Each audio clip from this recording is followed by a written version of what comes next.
नमस्कार, मैं हूं आपके साथ नेहा दुबे। एपीएन के लोकप्रिय कानूनी प्रोग्राम लीगल हेल्पलाइन में आप सभी का बहुत स्वागत है। इसमें हमारे कानूनी विशेषज्ञ रोजमर्रा की जिंदगी की समस्याओं से जुड़े कानूनी मसलों का पर आपकी शंकाओं का समाधान करते हैं।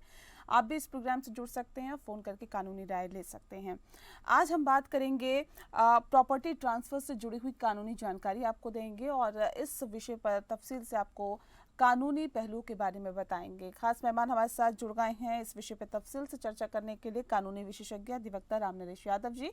राम नरेश जी, बहुत बहुत स्वागत है आपका।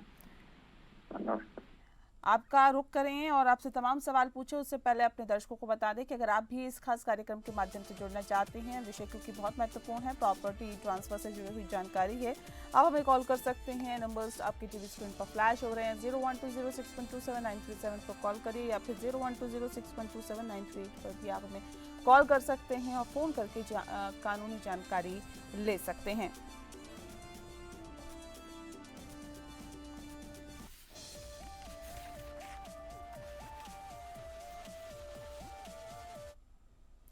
सबसे पहला और शुरुआत का सवाल सर आपसे राम नरेश जी कि क्या है हिंदू उत्तराधिकार का जो पूरा अधिनियम है, हमें विस्तार से बताएं।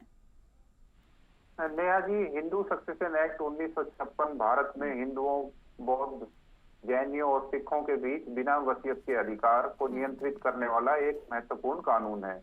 इसे उत्तराधिकार की एक समान और न्याय संगत प्रणाली प्रदान करने के लिए अधिनियमित किया गया था। इसके जो मुख्य प्रावधान है वो है कि अधिनियम उत्तराधिकारियों को विभिन्न वर्गों में क्लास 1, क्लास 2, सहगोत्र, सहजातियों, इनमें ये वर्गीकृत करता है और इनकी विरासत के लिए नियम प्रदान करता है।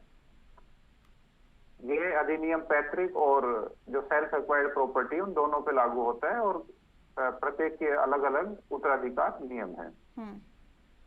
जी सर, पिता की संपत्ति पर बेटियों का कितना अधिकार होता है? नेहा जी, पिता की संपत्ति में बेटी के अधिकार इस बात पर निर्भर करते हैं कि संपत्ति पैतृक है या सेल्फ एक्वायर्ड है और पिता ने कोई वसीयत छोड़ी है या नहीं छोड़ी है। हिंदू सक्सेशन एक्ट 2005 से पहले पैतृक संपत्तियों में बेटियों के पास सीमित उत्तराधिकार के अधिकार थे। बेटी को केवल तभी उत्तराधिकार मिल सकता था जब पिता की मृत्यु बिना वसीयत के हुई हो और उसका कोई पुरुष उत्तराधिकारी ना हो। हिंदू अनडिवाइडेड फैमिली है, उसमें भी उसे एक सहदायक नहीं माना जाता था, लेकिन हिंदू उत्तराधिकार जो संशोधन आया 2005 के बाद, उनमें बेटियां जन्म से ही बेटों की तरह पैतृक संपत्ति में समान सहदायक बन जाती हैं। एचयूएफ संपत्ति में भी उनके पास बेटों के समान ही अधिकार, दायित्व और कर्तव्य होते हैं। वो विभाजन की मांग भी कर सकती हैं और समान रूप से उत्तराधिकार प्राप्त कर सकती हैं। भले ही पिता 9 सितंबर जब ये संशोधन आया था 9 सितंबर 2005 को जीवित रहे हों या नहीं, उन्हें पैतृक संपत्ति में अपने हिस्से का निपटान करने का पूर्ण अधिकार है। एक जजमेंट आई थी विनीता शर्मा बनाम राकेश शर्मा 2020 में, तो इसमें ऑनरेबल सुप्रीम कोर्ट ने कहा था कि बेटी सहदायक अधिकार जन्म से होती है और ये 9 दिसंबर 2005 के पिता के जीवित होने पर निर्भर नहीं करता है। तो बेटियां यदि संपत्ति अविभाजित होती है तो बेटी अपना बराबर का हिस्से की हकदार है, चाहे पिता की मृत्यु की तिथि कुछ भी हो। इस प्रकार जो भी पैतृक संपत्ति है उसमें बेटी और बेटे के बराबर अधिकार दिए गए हैं, भले ही पिता की मृत्यु 2000 संशोधन से पहले हो गई हो। ठीक है सर, ये बताइए क्या स्व अर्जित जो संपत्ति होती है उसमें भी बेटी का हक होता है क्या? हाँ बिल्कुल होता है, लेकिन उसके अंदर जो बेटी है वो अपने पिता की स्वअर्जित संपत्ति में अधिकार इस बात पे निर्भर करता है कि पिता वसीयत के बगैर उनकी डेथ होती है या वसीयत के साथ। अगर पिता बिना वसीयत के उनकी डेथ हो जाती है तो हिंदू सक्सेशन एक्ट 1956 की धारा 8 उसके तहत पिता वसीयत छोड़े मर जाते हैं तो स्वअर्जित संपत्ति क्लास 1 के उत्तराधिकारियों को विरासत में मिलती है। अब क्लास 1 के जो लीगल हेयर्स हैं वो कौन है? उसमें बेटे, बेटियां, विधवा और मृतक की मां, ये उनमें शामिल होते हैं। तो इस मामले में बेटी का पिता की जो सेल्फ एक्वायर्ड प्रॉपर्टी है उसमें बेटे की तरह ही बराबर का हिस्सा होता है, अगर पिता ने कोई विल नहीं की हो तो। अगर पिता विल के साथ उनकी डेथ होती है, वो मर जाते हैं विल करके, तो जो पिता की अपनी स्वअर्जित यानी सेल्फ एक्वायर्ड प्रॉपर्टी है, वो अपनी इच्छा अनुसार उसको वितरित करने का उनका पूर्ण अधिकार है। और यदि पिता वसीयत से बेटी को बाहर रखते हैं तो उसका संपत्ति पर कोई कानूनी दावा नहीं होता है। हालांकि यदि वसीयत को जबरदस्ती, धोखाधड़ी या अनुचित प्रभाव जैसे आधारों पर चुनौती दी जाती है तो बेटी अदालत में इसका विरोध कर सकती है। यदि पिता अपने जीवन काल में संपत्ति हस्तांतरित करते हैं और पिता अपने जीवन काल में संपत्ति को उपहार में देते हैं या बेचते हैं या उसका ट्रांसफर करते हैं तो बेटी का उस पर कोई कानूनी दावा नहीं होता है। एक पिता अपनी बेटी सहित किसी को भी संपत्ति उपहार में दे सकते हैं, लेकिन जब तक ये स्पष्ट रूप से नहीं दिया जा सकता तब तक उसका कोई अंतर्निहित अधिकार नहीं है। तो इसका जो टोटल जो कुल मिलाकर हम ये कहें कि यदि पिता वसीयत के बिना उनकी डेथ हो जाती है तो बेटी को क्लास 1 लीगल हेयर के रूप में समान हिस्सा मिलता है। यदि पिता वसीयत छोड़ता है तो बेटी को तब तक कोई स्वचालित अधिकार नहीं है जब तक कि उसे लाभार्थी के रूप में नामित ना किया जाए। यदि पिता अपने जीवन काल में संपत्ति हस्तांतरित कर देते हैं तो बेटी का उस पर कोई दावा नहीं होता जब तक कि संपत्ति उसे उपहार में ना दी गई हो। जी, ये तो हुई पिता की बात, लेकिन माँ की संपत्ति पर क्या बेटी का अधिकार होता है या नहीं? जी नेहा जी, जो हिंदू सक्सेशन एक्ट 1956 के तहत जिसे हिंदू उत्तराधिकार संशोधन अधिनियम 2005 द्वारा संशोधित किया गया है, बेटियों को संपत्ति के उत्तराधिकार के समान अधिकार दिए गए हैं। यदि एक हिंदू महिला यानी माँ बिना वसीयत के मर जाती है तो उसकी संपत्ति उसके कानूनी उत्तराधिकारियों, जिसमें उसके बेटे और बेटियां शामिल हैं, के बीच समान रूप से विभाजित होती है। तो ये संशोधन के बाद ये है कि बेटियां अपने माता पिता की पैतृक और स्वजर यानी कि जो एंसेस्ट्रल और सेल्फ एक्वायर्ड प्रॉपर्टी है, उन दोनों में बेटे के समान अधिकार प्राप्त करती हैं। चल अचल संपत्ति में सर बेटी का क्या अधिकार होता है, कानून क्या कहता है? कानून के अनुसार बेटियों को अपने माता पिता की चल और अचल संपत्ति दोनों में बेटों के समान अधिकार प्रदान होता है। इसमें माता पिता की जो एंसेस्ट्रल यानी पैतृक संपत्ति और सेल्फ एक्वायर्ड प्रॉपर्टी, ये दोनों इसमें शामिल हैं। हिंदू अनडिवाइडेड फैमिली में बेटियों को सहदायिक माना जाता है और उनके पास बेटों के समान अधिकार और दायित्व होते हैं। ये कानूनी स्थिति बेटी की वैवाहिक स्थिति से परे लागू होती है, मतलब इससे कोई असर नहीं होता कि बेटी की शादी हुई है या नहीं हुई है। जी, अब ये बताइए कि दूसरी पत्नी के प्रॉपर्टी में क्या अधिकार होते हैं? नेहा जी, दूसरी पत्नी के संपत्ति में अधिकार विवाह की लीगैलिटी यानी वैधता पर निर्भर करते हैं। यदि दूसरा विवाह कानूनी रूप से वैध है, उदाहरण के लिए पहली पत्नी की मृत्यु या कानूनी तलाक के बाद होता है, दूसरी पत्नी की संपत्ति पर पहली पत्नी के समान अधिकार प्राप्त होते हैं। यदि दूसरा विवाह कानूनी रूप से मान्यता प्राप्त नहीं है, यानी कि वो इलीगल मैरिज है, उदाहरण के लिए यदि यह कानूनी तलाक के बिना पहली शादी के अस्तित्व के दौरान होता है तो दूसरी पत्नी को उत्तराधिकार का अधिकार नहीं हो सकता।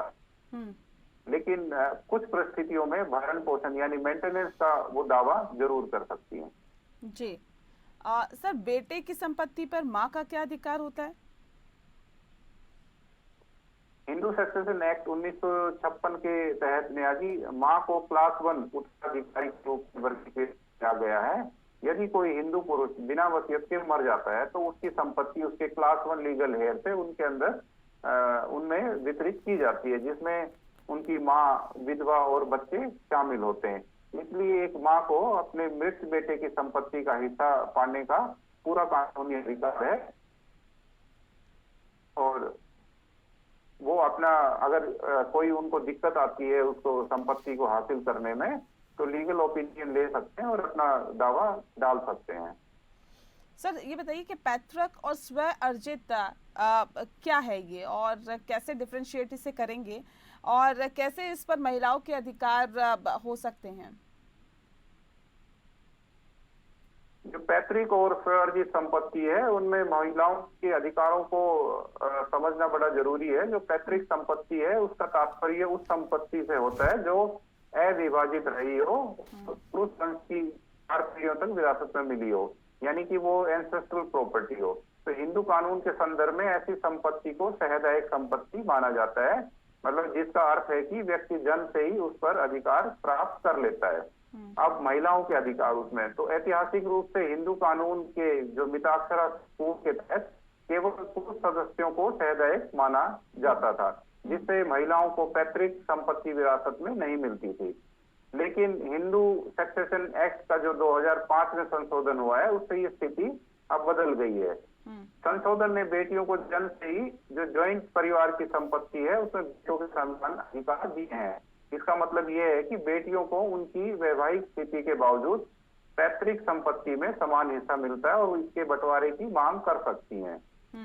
ये जो विधायी परिवर्तन हुआ है, जो अमेंडमेंट हुई है, उसमें संपत्ति के अधिकारों में लैंगिक समानता की दिशा में एक महत्वपूर्ण कदम उठा है। अब सवाल उठता है कि स्वअर्जित संपत्ति यानी कि सेल्फ एक्वायर्ड प्रॉपर्टी क्या होती है। तो सेल्फ एक्वायर्ड प्रॉपर्टी वह संपत्ति है जिसे कोई व्यक्ति अपने प्रयासों, संसाधनों या आय के माध्यम से अर्जित करता है, यानी कि उसने वो खुद से उसको अर्जित किया है अपनी मेहनत से और खुद कमा के, जो पैतृक वंश से स्वतंत्र होती है, यानी कि उसका एंसेस्टरों से कुछ लेना देना नहीं होता है। इसमें खरीदी गई, उपहार में दी गई या सेल्फ एक्वायर्ड के रूप में विरासत में मिली संपत्ति शामिल है। अब इनमें क्या महिलाओं के अधिकार है? एक महिला के पास अपनी स्वअर्जित संपत्ति पर पूर्ण स्वामित्व होता है, यानी उसके पास अपने जीवन काल के दौरान या वसीयत के माध्यम से इसे वो प्रबंधित करने, नियंत्रित करने और निपटाने का पूरा कानूनी अधिकार उनके पास होता है। यदि किसी महिला की बिना वसीयत छोड़े मृत्यु हो जाती है तो उसकी self acquired property Hindu succession act 1956 के अनुसार उसके जितने भी कानूनी उत्तराधिकारी होते हैं उनको ट्रांसफर हो जाती है। उत्तराधिकारियों में उनके बच्चे, पति और उनके पति के उत्तराधिकारी शामिल होते हैं। जी सर, ये बताइए कि पति के वेतन और संपत्ति में पत्नी का क्या कानूनी हक होता है? पति के वेतन और संपत्ति पर पत्नी का पूरा कानूनी अधिकार है। विवाह के दौरान पत्नी का अपने पति के वेतन पर स्वतः यानी कि खुद ही कानूनी अधिकार हो जाता है, ऑन इट्स ओन। हालांकि भारतीय कानून में पति का यह कर्तव्य माना गया है कि वो अपनी पति के भरण पोषण का प्रबंध करें। भरण पोषण में वित्तीय सहायता शामिल है ताकि ये सुनिश्चित हो सके कि पत्नी अपने पति की स्थिति और साधनों के अनुरूप जीवन, यानी कि जैसे पति की इनकम ज्यादा है तो ये पत्नी का हक है कि उसी लिविंग स्टाइल से, उसी स्टैंडर्ड से वो रहे और वो इतना मेंटेनेंस करने की अधिकार उनको प्राप्त है। जैसे भोजन, कपड़े, हाउस, चिकित्सा, देखभाल और अन्य आवश्यक जो वस्तुएं हैं उनकी जरूरतें शामिल होती है, वो पति उनको पूरा कर सके। अब पति की संपत्ति में पत्नी के अधिकार की बात करते हैं तो पति के जीवित रहते हुए पत्नी को उसकी सेल्फ एक्वायर्ड संपत्ति पर स्वामित्व का अधिकार नहीं होता। पति को अपनी इच्छा अनुसार अपनी संपत्ति का प्रबंधन और निपटान करने का विवेक अधिकार है। लेकिन अगर पति की मृत्यु हो जाती है और यदि पति बिना वसीयत के मर जाता है तो हिंदू सक्सेशन एक्ट 1956 पत्नी को क्लास 1 लीगल हेयर के रूप में वर्गीकृत करता है। इसमें उसे अन्य जो क्लास 1 लीगल हेयर्स हैं, जैसे कि उनके बच्चे, उनकी मां के साथ उस संपत्ति में बराबर का हिस्सा प्राप्त हो जाता है। जी सर, घरेलू खर्चों के लिए क्या पति से मासिक रखरखाव मिल सकता है, क्या मिलता है? हाँ नेहा जी, बिल्कुल मिलता है। जो हिंदू दत्तक ग्रहण यानी कि और भरण पोषण अधिनियम 1956 की धारा 18 उसके तहत पत्नी को अपने जीवन काल में अपने पति से भरण पोषण पाने का पूरा कानूनी अधिकार है और ये 125 सीआरपीसी में भी दिया गया है। भरण पोषण को एक व्यापक रूप से परिभाषित किया गया है जिसमें कपड़े, जैसे मैंने पहले बताया था, भोजन, आवास, चिकित्सा देखभाल और उपचार के प्रावधान उसमें शामिल होते हैं। अविवाहित बेटी के मामले में इसमें उसकी शादी से संबंधित उचित खर्चे भी शामिल है। पति जब पत्नी को अलग रहने या भरण पोषण का जो अधिकार है वो किन परिस्थितियों में दिया जाता है, उस पर एक चर्चा करते हैं। तो जो अधिनियम है उसमें ये दिया हुआ है कि अगर पति के बिना किसी उचित कारण के उसे छोड़ दिया जाता है, यानी पति पत्नी को बिना किसी उचित कारण के छोड़ देते हैं, तो पत्नी भरण पोषण पाने का अधिकार प्राप्त करती है। या पति ने उसके साथ कोई क्रूरता यानी क्रूरती की हो या कोई घरेलू हिंसा की हो, तब भी पत्नी ये मेंटेनेंस पाने की अधिकार है। यदि पति कुष्ठ रोग से किसी घातक रूप से पीड़ित है, तब भी ये अधिकार पाने की अधिकारी है। और पति की एक और पत्नी यानी कि वो एक दूसरी शादी कर लेता है, तब भी पहली पत्नी मेंटेनेंस पाने की अधिकार रखती है। जी, और दूसरी पत्नी का क्या अधिकार रहता है सर उस केस में?